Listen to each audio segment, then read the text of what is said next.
Hello and welcome to the Clear Crypto podcast, brought to you by Stockware and Cointelegraph. Here there is no jargon, there's no hype, there is just straight talk on what crypto and blockchain do today, on what they'll do tomorrow.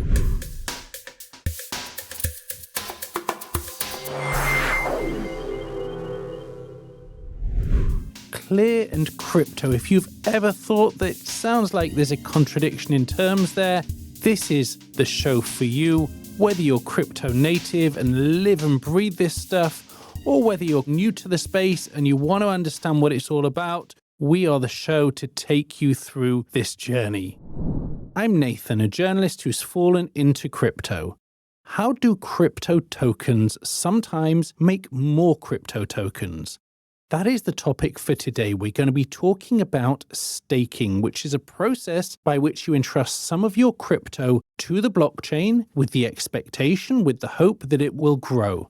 It's a fascinating process, but we need to say here that this is not a podcast that gives investment advice. It's not even one of those many podcasts that gives investment advice and then pretends it's not doing so by giving some kind of disclaimer. No, investment advice is not what we're about here. We are the guys who help to unboggle your mind on the stuff that is absolutely mind-boggling, and what you do with what you learn here is entirely your decision. But first of all, Gareth, my partner in all of these explorations, how are you doing today?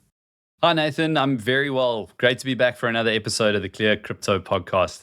Yeah, I think this is going to be fascinating today because we're going to be talking about staking. Now, people are really interested in staking for an obvious reason, that people can actually make money, people can see their crypto grow through staking. And we're going to be bringing in an expert guest who's really going to be giving us fantastic insight on this.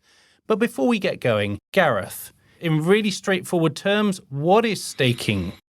To put it pretty plainly, this is when a user of a blockchain or a cryptocurrency network takes some of the tokens that they have and deposits them in order to participate in the network. And in return, they get paid for putting their cryptocurrency tokens down. So that is a very layman's explanation. Yeah, and before we introduce Noam, just clarify, Gareth, not all blockchains have staking. Famously, Bitcoin doesn't have staking.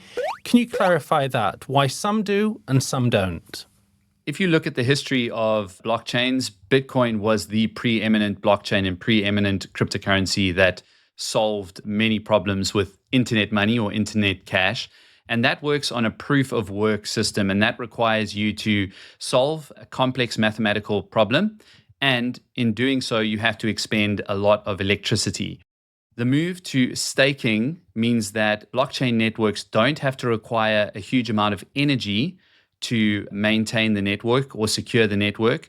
They simply require users instead to put down some of their collateral, i.e. their tokens, to help maintain the network. And in return, they get an incentive in the form of payments.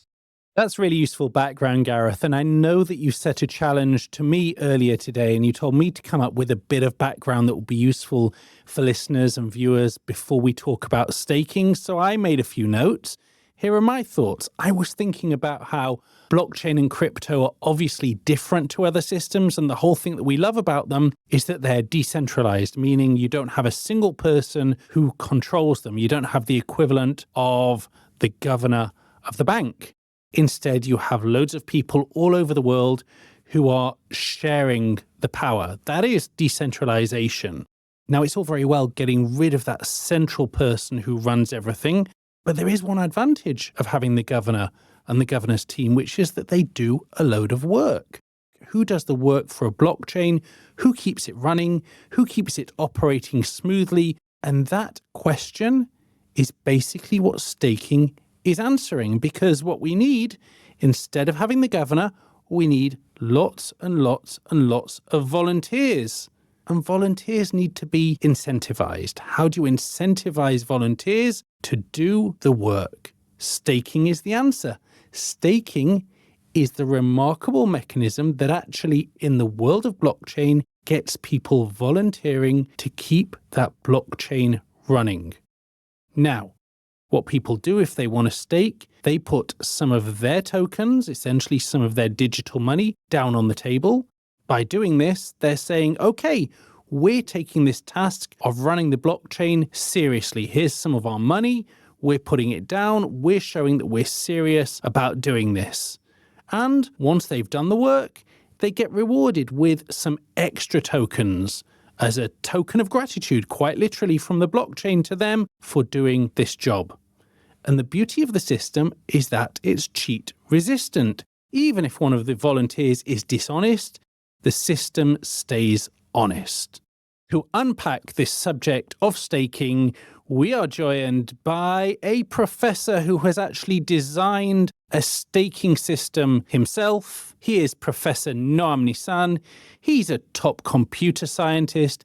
He has held positions at Princeton, Google, and many other places where the brain boxes of our generation gather. Noam Nissan. Noam, it's fantastic to have you on the show with us. Hi, nice to be here. Great. Now, Gareth and I have been talking a lot about what stakers get out of staking, what's in it for them. And that's pretty straightforward in the sense that, okay, I get to grow my crypto. But what we want to dive into now is what's in it for the network. Why do blockchains actually benefit from having stakers? Okay, so maybe we should start at the beginning, which is what are we even trying to do with these blockchain systems? The main goal that we have is to be decentralized. We want, instead of trusting any single entity, we want to have a coalition of many, many small players. And what we are going to be trusting is that the majority of them are going to be honest, are going to do what needs to be done. So Noam, let's drill down. What exactly does all of this mean for the blockchain? Okay. So the blockchain, as we said, tries to replace a single entity by a majority of many from many entities. They have to basically agree that the blockchain is following the protocol correctly. Of course, the classical Bitcoin way was a majority of computing power, and that is called proof of work. Now, that has many problems. At this point, it takes so much energy that we are actually wasting enough energy in the world to actually affect global warming. So that is very problematic from that respect. This is great stuff because I think what everyone's starting to get at this point in the conversation is this sense that, okay, blockchains need people and machines to secure the network, and we'll come into what that means exactly. But you need to be putting something in. You need to be making some kind of commitment. The commitment in Bitcoin is that, I care enough about doing this that I'm going to increase my electricity bill by X in order to do this. And another solution is the solution of staking. So, no, I think where people have maybe a difficulty fully grasping the concept of staking is, I think for many, at first, it seems like two disconnected things. You're putting your money down, you're putting your tokens down, and then essentially you are getting the right, the privilege to secure the system. Can you just kind of help people along to bring those two ideas together in their minds, to really nail down that connection between them, Noam? Yeah, okay. So again, being the professor that I am, I like to go back to more abstract settings. So we have this general system with operators. These are computers that come from everywhere who are supposed to run the system. Why would they want to do that? So in all of blockchain systems, the idea is that the system, the protocol incentivizes them to actually run the system, to actually do everything that they need to do. And how can a protocol incentivize them? Basically, it can give them tokens for operating the system. So when you put down your money, that gives a commitment. That's your commitment to actually operate the system correctly. And if you do so, you get rewards, which are new tokens, which you actually make money. You can look at it as a kind of interest, but it's not pure interest. In the basic form, you are actually running the system. All these different people, each one working for their own benefit, their own incentivize, their own tokens, are actually running the system correctly, and in the way that no single person can actually destroy it or hurt the correct operation of the system. That's a great explanation. And not only do they have the interest to run the system properly day to day, but they actually have this much bigger interest, because if they had a chance to kind of, one-off screw everybody, they're actually shooting themselves in the foot, because they are eliminating, crushing, affecting the value of the tokens themselves. It's anybody who is staking by definition, has an interest in the welfare of the whole network. That's part of it, Noam, right? Exactly. So I like to look at it that we have two types of security guarantee, if you wish, in a staking system. The first one is I would call a classical computer science type of security, where the protocol is built in the way that if majority or supermajority, maybe 2/3 of the parties of the token of the staked amount are behaving properly, then from a computer science point of view, we can prove that the system acts correctly. So that's like the classical computer science type of guarantee that you get for proper operation. But you also have what I would call an economic guarantee. If, maybe 1/3, slightly more than 1/3 of the guys decide that they all want to become rogue together and destroy the system, they are going to lose because they have this token staked. And if they destroy the system, very likely the value of the token of the system will go down, so they are the one losing. So the nice thing about a proof of a stake system is that you get these two different guarantees combined, and now you can view it as an added type of guarantee. Gareth, you always have that great question that kind of takes us a step further, that kind of, puts our interviewee on the spot, demands a bit more information. Over to you. Yeah, I think it's pretty clear that I've been a big advocate and proponent for Bitcoin. And my real question here is, perhaps you can eloquently just describe the trade-offs between proof of work and proof of stake. What's good and what's bad? Because, many Bitcoin advocates would argue that proof of work, just by the hash rate alone, really ensures the greatest level of decentralization and security that you would get. Do you have any strong feelings about one or the other? Because I'm sure you've studied both at length. Yeah. So the truth is that it's not clear. So, in principle, I could buy lots and lots of tokens of some kind of system and then put it all in and then destroy the system. But as we said, that's going to hurt me. Now, similarly, you could do the same thing with computing power. You could buy lots of computers or lots of chips, actually, and put them all to mine Bitcoin. And again, that's something you can do. And if you get to more than 1/3 of the hashing rate, then you could, or maybe more than 1/2 of the hashing rate, it doesn't really matter, you could also destroy the Bitcoin system. Now, which one of these is more difficult to do? It's not very clear. Is it more realistic that you can pull off without actually destroying your own investment? So I don't think there is a very technical answer to that, but it's really a social question. I think the bottom line is the bigger the blockchain is, the more people are in it, the more people have bought in, the more secure the system is. Okay, for listeners and viewers who don't know, Starknet is the network that started life here at Starkware and is taking these big steps at the moment towards decentralization, which means, of course, becoming community run. And part of that is having a system of staking within the Starknet network. And Noam, you have been extremely involved in designing this system. Important to say that in the spirit of decentralization, anything that you designed was voted on by the community before being adopted. Now, tell us a little bit about some of the behaviors that you would want to encourage through the way that you design the system, or the tokenomics, as we call it. That's a kind of combination of the word token and economics. So in what way do you use these tokenomics to encourage good and honest behavior? In what ways do you use it to discourage bad behavior? In what ways do you use tokenomics to get people involved and make it worthwhile getting involved?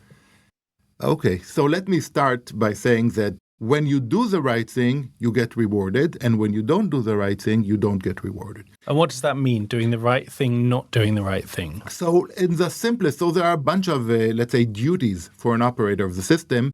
Let's say the simplest type of duty is when it's my turn, according to some kind of, random order, something like that, I need to actually put in a block. I need to collect the transactions together. I need to make sure that they are proper, that there is no double spend or anything like that. So I need to put them in a block together in a coherent way and publish it to everyone in a way that everyone basically agrees that my block is proper and signs off on it. If I manage to do all of that, then I get my reward. I get a certain amount of tokens. On the other hand, of course, you also need to sign other people's blocks, and you get some kind of smaller reward for that because you do that more often. So that's the first type of thing, and that immediately gives you the proper type of incentives Because if you do the correct thing and people sign off on what you did, you get, your reward, and otherwise you don't. There's also the fee mechanism, because which transactions you put in, that's also an interesting question. So generally speaking, as designers of the system, we want the most valuable transactions to be included in the block. And how do you incentivize that? So basically, there is a fee mechanism that specifies how much goes to the operator that actually built the block and how much goes to other places, let's say burnt. So that's like the mechanics, basically getting sure that the basic operation of all the operators is what you want from the system. Now there's another question of actually going directly to the tokenomics. How much money do you want to be put into the system? What is the proper amount of staking that you want? On one hand, it needs to be high enough so people find it difficult to actually control the system, because if it's very small amount of money, it's easy to put in a lot of other tokens and control the system, and that's exactly what we don't want. So we need a high enough rate so the system is decentralized enough. On the other hand, the higher the amount of people who put their stake in, the more difficult it is to actually incentivize them, because you need to mint new tokens, and minting new token basically causes some kind of inflation for the token. So you need to balance that. You want to incentivize enough money, enough tokens to be staked, but not so much that the inflation gets out of control. So basically balancing these two quantities. And the way we do it, very similar to the way Ethereum does it, is there is like a minting curve that basically lets the market get the proper amount of staking. The more people stake, the less your rewards are. And so you get some kind of nice balance between the amount of staking, the amount of inflation we have, and the market forces that also take into account the other uses that people have of their tokens, of their money.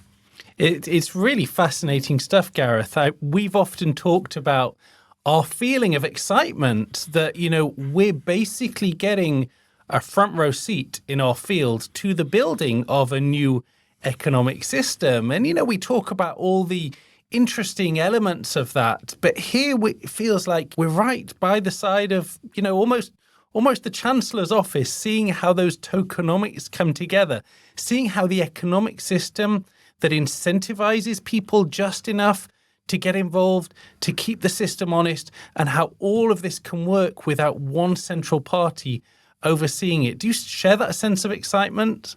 Yeah, I really do. I mean, Nathan, this is why I'm in this industry, because I really think that it's not a far-fetched thing to say that this is the future of finance and economics. And some of the brightest mathematicians and economists are at the forefront of figuring this out. And we're lucky enough to be sitting here speaking to them. Yeah, so I feel on this podcast, we're kind of building up very gradually this kind of real knowledge basis. And I think talking to Noam as well, we come away with that strong sense of blockchain is not just technology. Blockchain is very much a human system. And Noam is bringing together that aspect of what is the technology, how do humans behave, and how to actually fuse those two together. And then you get a system that could potentially be the future of finance, and maybe bringing together this element of human behavior. Noam, you should know that Gareth is involved day on day in trying to incentivize good behavior in one of the most complicated settings known to humankind. He's bringing up twins. So I don't know if you have any anything from your research that you can share with him to incentivize good conduct there. But even afterwards, I'm sure he'd be very, very happy to hear.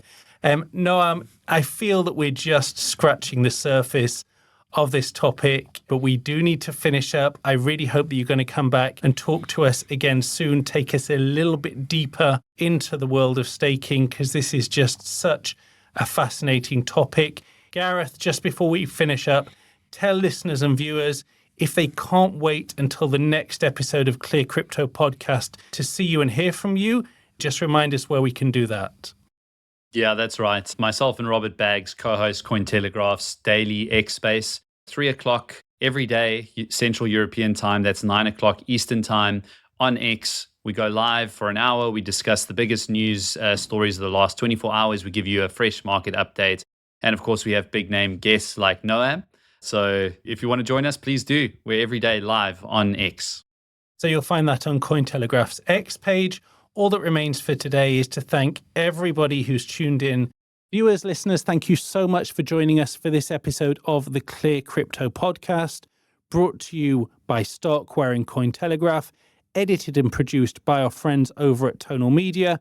If there are past episodes that you've not listened to yet, make sure you catch up on them, share them all with your friends and your family and your colleagues. Until next time, it's goodbye from everyone at the Clear Crypto Podcast.